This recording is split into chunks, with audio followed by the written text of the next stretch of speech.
Good morning. Let's see. I'm not sure if we can see me on here or not. There we go.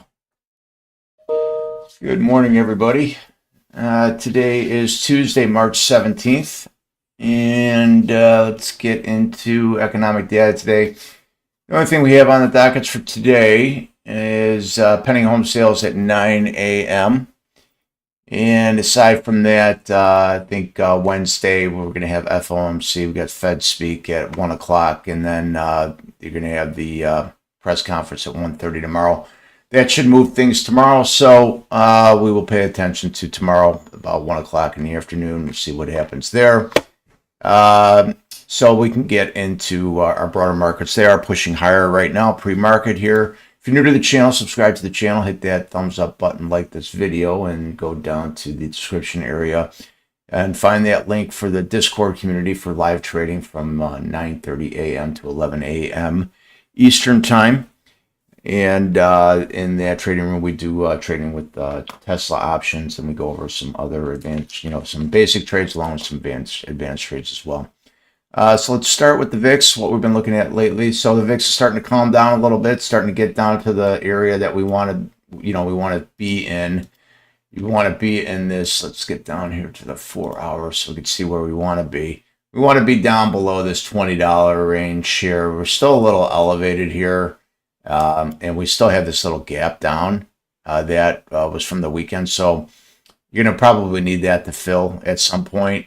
So I would be wary of being comfortable with this rally that's happening in the market right now without this being filled at some point. So I could see the VIX possibly getting back up to $27 before we move lower.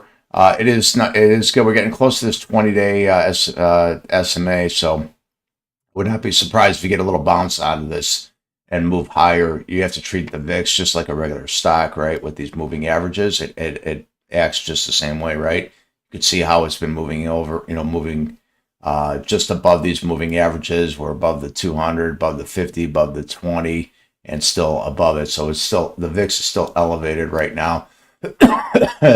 Ever since all the war started in Iran. So we have to be wary of that. So we're still above these moving averages. So not out of the woodworks yet, in my eyes. I have this gap fill from the weekend, so be wary of that.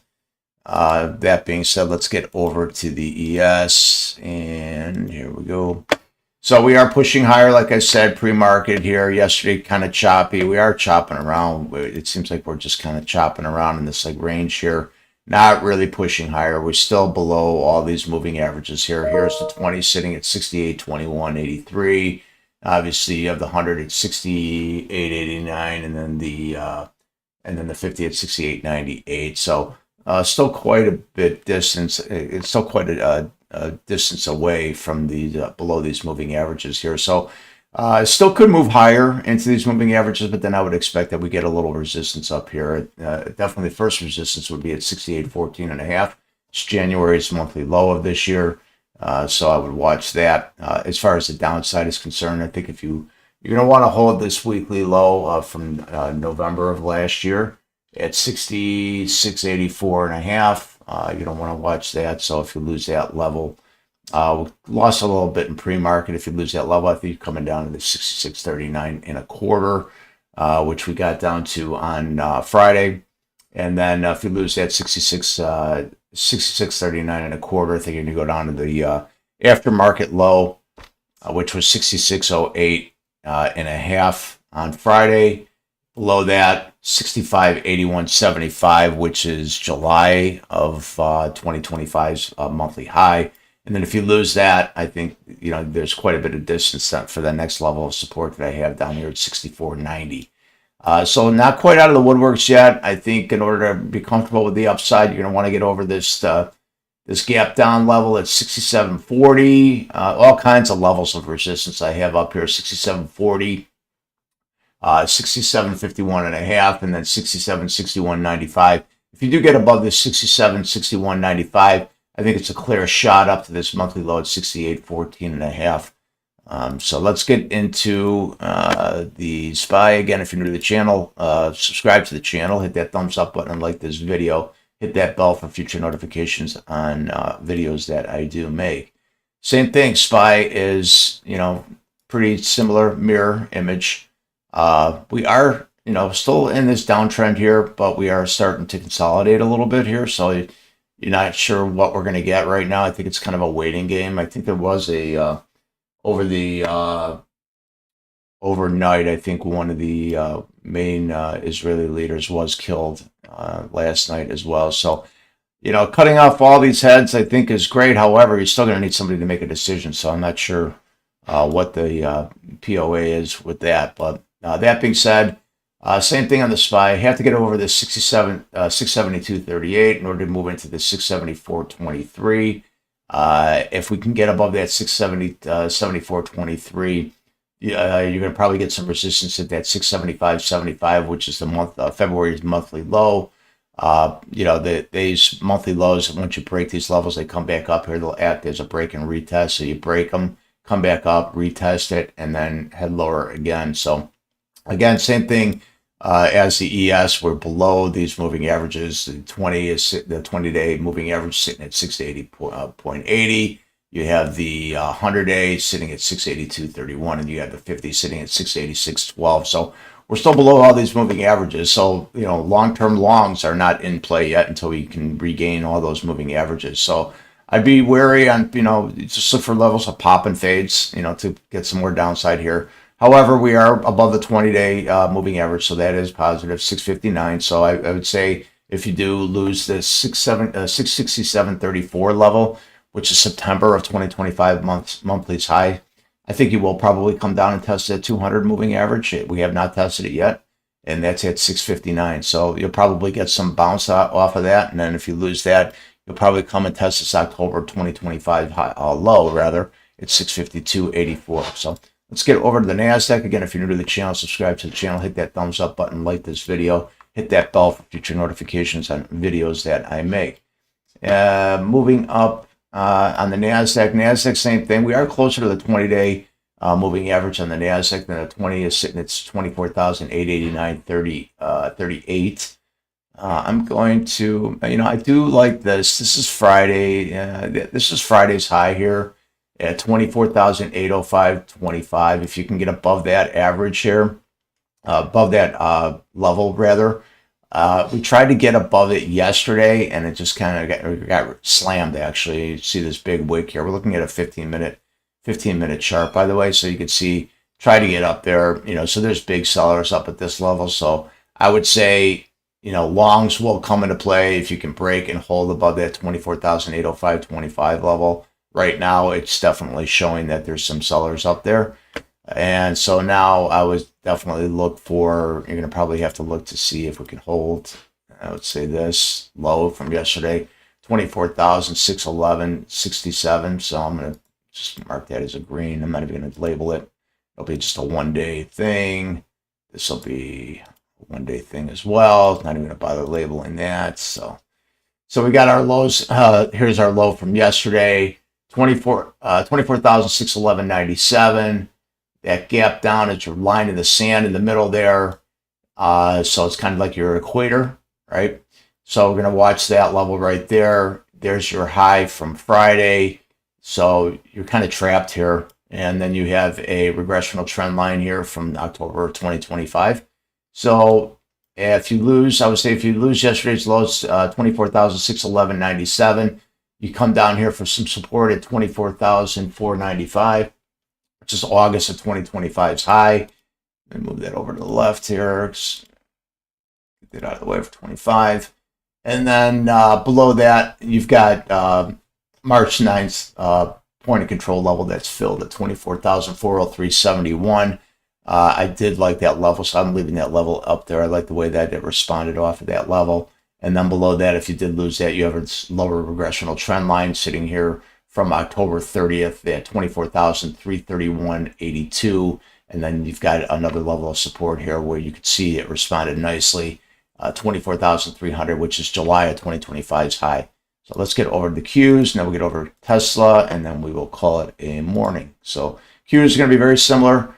We're approaching this 20-day as well. You see what we did yesterday as far as trying to get above Friday's high. It's also a point of control from March 6th, 603 to 65. So that is going to be the same thing, kind of line in the sand. I'll do the same thing on the Qs here as I did on the NASDAQ. This is the low. So this will be line in your sand today. Going to have to get above that. You'll have to get above that. So the low is 599.30, 539, excuse me, 599.13, which is the low from yesterday. If you lose that level, you're going to come down here and test this 596.46. So we did lose it a little bit in aftermarket yesterday and in pre-market this morning, but we did regain it. So that is a positive right now.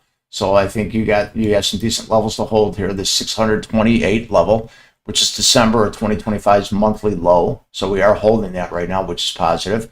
So I would say push into this 603.65 level again, see what happens. If you can plow through that, then you could get into this 20-day moving average, 605.28. And if you can get through that, I think you push through, you get to this monthly high from February at 606.48, and then this January low at 607.05 before you get some more resistance. So anyways, let's get over to Tesla. If you're new to the channel, subscribe to the channel, hit that thumbs up button, and like this video.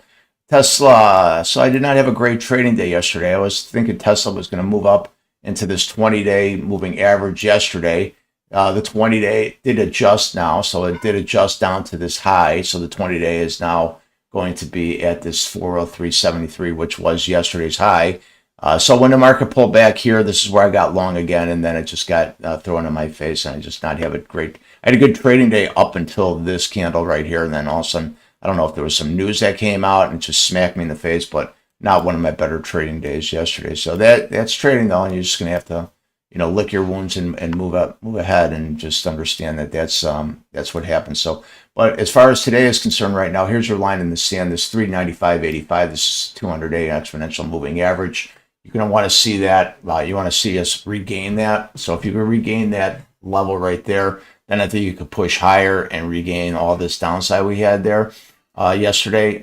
We did try to dip below this 200-day moving average at 393.64. I would say that's going to be a crucial level to hold today. If you lose that level, I think you're coming down to this 389.87, and then I think below that 389.87, I think you're going to start testing some of these other lows that we have down here. This 387.53. It's a February low. This point of control here that was filled at 389.87. That's going to be your line in the sand too, because that you could see what happened there over on Friday and aftermarket rather, how the market came down and then it just kind of bounced right off of that level, right? So I would say key though, if you do lose that level, definitely going to come down and test this February at February of this year's low at 387.53, and then if you lose that, you're going to come down to this midline regressional trend line that I have here from December of 2025. That is coming off the high of the all-time highs.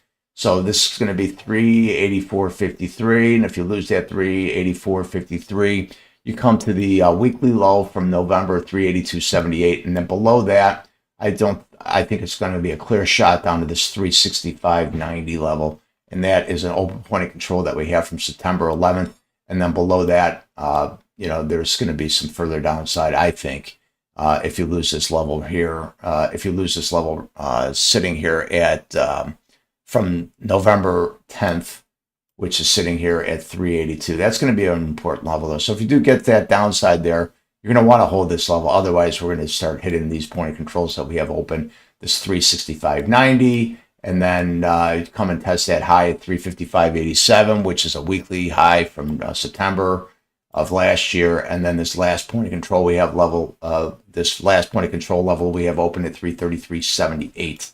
So we do have point of control levels that are open up higher at 455 right here, and then we have 478 as well up on the high side there, but we are quite a distance away from those. Right now we are kind of channeling out. If we go and kind of look at this thing holistically and take a look at that, clean this up a little bit, go to all clean here.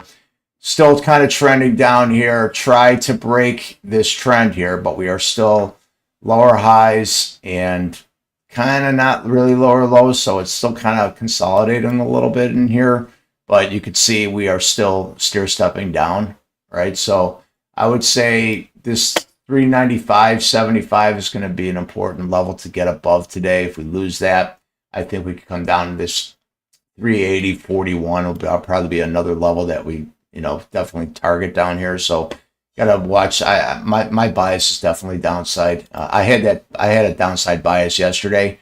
Unfortunately, this move right here, the first 45 minutes of the day took away my bias, but I was accurate on my bias. I was just fooled by this first 45 minutes of trading. So anyways, that's going to be it on the levels there, but let's get over and talk about what I'm going to do for the strike prices for today.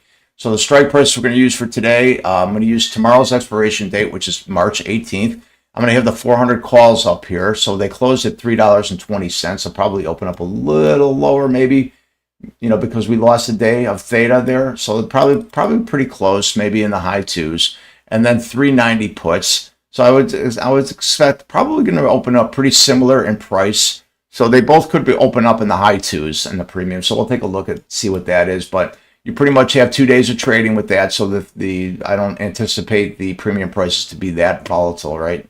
So if you did look at the 5-minute opening range trade from yesterday, you had a good break. Once you broke that, once you finally broke that first 5 minutes, the first 5 minutes was 394.99 for a low and 399.99 for a high. So those levels are psychological levels. Whenever you have an even number, that's a psychological level. So 395 is a psychological level. 400 is a psychological level. So you could see right here on the opening trade, it came all the way down here, psychological level, bounced, rallied up here, and then psychological level actually came down a little bit, and then it took about 15 minutes until it finally broke through. So when you broke through that 400 level, I thought we were going to target and get to that 20-day moving average yesterday, and that's where I kind of got caught. I think I got caught right on this candle. I was looking for my Bollinger bounce to take us right back higher, and it just plowed right through it. And I should have exited those trades, and instead I got started with the trade. But it happens to the best of traders. I was talking about that the other day. So you have to stay disciplined and kind of take a look at your rules again. If you have a bad trading day, and just kind of regroup, lower your lot size, and then just get right back into the game. So, but that's trading. But anyways, getting back to it. So you could have made your money on the calls once we broke through. This is the candle you're looking for. You're looking for that big solid candle. So once you broke through on the 400 level and you kind of wrote it out, you could have gotten yourself about $3, close to $4 on that move, which, whatever kind of premium you were trading, you could have gotten yourself about $2.25 on that premium. So if you bought a one lot, that would have been, you monetizing that, you would have gotten $225 on a one lot. So if you multiply that, just do your numbers on a 225, do a two lot, you're getting 450, so etc. So anyways, that's going to be it for our pre-market for today. Again, if you're new to the channel, subscribe to the channel, and also hit that bell so you can get future notifications on videos. Hit that thumbs up button, and please like this video. Go down to the description area and join our Discord community for live trading from 9:30 a.m. to 11 a.m. Eastern time. And then if there's other equities that you would like me to cover or other things you want me to cover on this pre-market, drop a comment down below, and I will be glad to address them for you. However, I will not cover any penny stocks. I only cover stocks with liquid and that have some good that have significant volume in there, like the Mag 7s or stocks that I would cover. So, anyways, have a great trading day, and stick to your plan. Be disciplined. Risk management. Talk to you soon.